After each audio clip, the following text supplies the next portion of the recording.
क्या बजट 2026-27 में middle class को बड़ी टैक्स राहत मिलेगी या फिर सरकार पुरानी टैक्स रिजीम को पूरी तरह से खत्म करने जा रही है? नमस्कार, मैं आपके साथ विभा उपाध्याय और आप देख रहे हैं न्यूज़ 18 बिहार झारखंड का डिजिटल प्लेटफॉर्म। आज बात उस मिडिल क्लास की होगी जिसे हर बार टैक्स स्लैब को लेकर सबसे ज्यादा राहत की उम्मीद होती है। तो क्या इस बार राहत के साथ ये बजट आएगा? अगर आप भी सैलरीड हैं या टैक्स देते हैं तो ये वीडियो आपके लिए बहुत ज़रूरी है। केंद्रीय बजट 2026-27 जैसे जैसे नज़दीक आ रहा है, टैक्स पेयर्स के मन में सवालों की जैसी एक बाढ़ सी आ गई हो। एक तरफ लोग टैक्स में छूट की उम्मीद लगाए बैठे हैं तो दूसरी तरफ ये चर्चा तेज है कि क्या सरकार पुराने इनकम टैक्स सिस्टम को बंद कर देगी। फिलहाल भारत में दो टैक्स रिजीम हैं, एक तो पुराना टैक्स रिजीम और दूसरा नया टैक्स रिजीम। सरकार पिछले कुछ सालों से नए टैक्स रिजीम को प्रमोट कर रही है। लोग इसमें ज़्यादा इंटरेस्ट दिखाएं, इसकी तरफ बढ़े, ये सरकार की कोशिश है। लेकिन अब भी एक बड़ा तबका है जो पुराने टैक्स रिजीम में ही आगे बढ़ रहा है।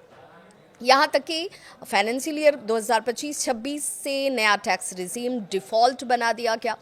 अब ऐसे में मतलब अगर आप अपने खुद से कोई विकल्प नहीं चुनते हैं तो अपने आपका टैक्स रिजीम जो है वो नया टैक्स सिस्टम को लागू कर देगा। ओल्ड टैक्स रिजीम क्यों ज़रूरी है ये भी समझ लीजिए और उसके बाद फैसला कीजिए कि आपके लिए सुटेबल कौन सा रिजीम है। चार्टर्ड अकाउंटेंट जो होते हैं वो इस चीज़ को बेहतर और वैज्ञानिक तरीके से आप तक पहुंचाते हैं, इसलिए आपको उनकी भाषा ज़्यादा आसानी से समझ में आएगी। और ऐसे ही कुछ चार्टर्ड अकाउंटेंट्स की मिली जुली राय इसे लेकर सामने भी आई।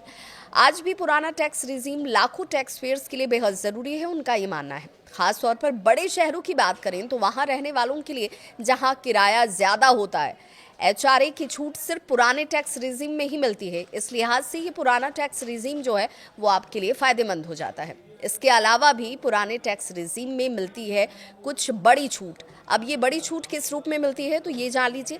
होम लोन के ब्याज दर पर ये छूट पुराने टैक्स रिजीम में ज़्यादा है, इस लिहाज से लोग इसे पसंद करते हैं।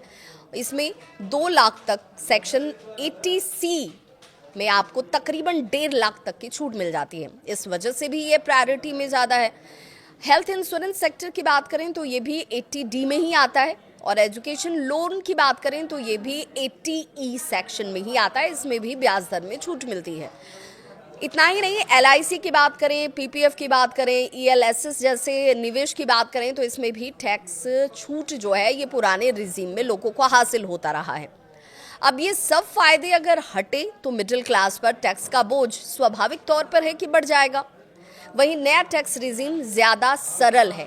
अब इसकी खास बात यह है कि आपको बहुत सारी पेचीदगियां नहीं होती है। नए टैक्स रिजीम में आपको कुछ करना नहीं होता है और इसलिए भी लोग इसे चुनाव के तौर पर देखते हैं। कम टैक्स स्लैब, कम टैक्स रेट, कोई झंझट नहीं और कटौती नहीं है तो लोगों के लिए ये अपने आप ही पसंद बन जाता है। 12 लाख तक की सामान्य आय पर लगभग कोई टैक्स नहीं है, इसलिए भी टैक्स जो नया टैक्स रिजीम है वो लोगों की चॉइस है। नए टैक्स स्लैब में कुछ बातें ऐसी हैं जिन्हें आपको ज़रूर जानना चाहिए और ये नया टैक्स स्लैब क्या है वो समझ लीजिए अभी तक, क्योंकि अब नया बजट आने वाला है। उससे पहले ये इस चीज़ की स्थिति को आप समझ भी रहे होंगे और इसके हिसाब से आपने अपना चुनाव भी किया होगा। लेकिन इस बार राहत की उम्मीद तो हर तरीके से लोग देख रहे हैं। अब ये नया टैक्स रिजीम, लेकिन पुरानी स्थिति में क्या था तो 0 से लेकर 4 लाख तक कोई टैक्स नहीं लगता है। 4 से लेकर 8 लाख तक की आमदनी पर 5% और 8 से 12 लाख तक 10%, 12 से 16 लाख तक 15% और 16 से 20 लाख तक 20% की स्थिति बनी हुई थी। 20 से 24 लाख में 25% और 24 लाख से ऊपर जितने भी कमाई वाले लोग हैं जिनके आय 24 लाख पर एनम से ज़्यादा है उन पर 30%। कौन सा टैक्स सिस्टम अब आपके लिए सही होगा ये सवाल आपके मन में भी होगा। तो टैक्स एक्सपर्ट्स की बात अब ध्यान से सुनिएगा। टैक्स एक्सपर्ट्स कहते हैं कि अगर आपकी सालाना आय जो है वो 12 लाख तक है और आप ज़्यादा छूट क्लेम नहीं करते हैं तो नया टैक्स रिजीम आपके लिए बेहतर हो सकता है। लेकिन अगर आप लेते हैं HRA, home loan, PPF, ELSS, medical insurance तो पुराना टैक्स रिजीम आज भी आपके लिए ज़्यादा फायदेमंद है। फिलहाल संकेत क्या मिल रहे हैं तो संकेत यही है कि सरकार दोनों टैक्स रिजीम को जारी रख सकती है। संभव है कि नया टैक्स सिस्टम और आकर्षक तरीके से आपके सामने पेश किया जाए, लेकिन पुराने टैक्स सिस्टम को तुरंत खत्म करना सरकार के लिए भी इतना आसान नहीं होगा। इसीलिए एक्सपर्ट्स इस बात पर जोर दे रहे हैं कि संभवतः दोनों ही टैक्स रिजीम इस बार भी बने रहें। अब सबकी निगाहें बजट 2026-27 पर टिकी हुई हैं।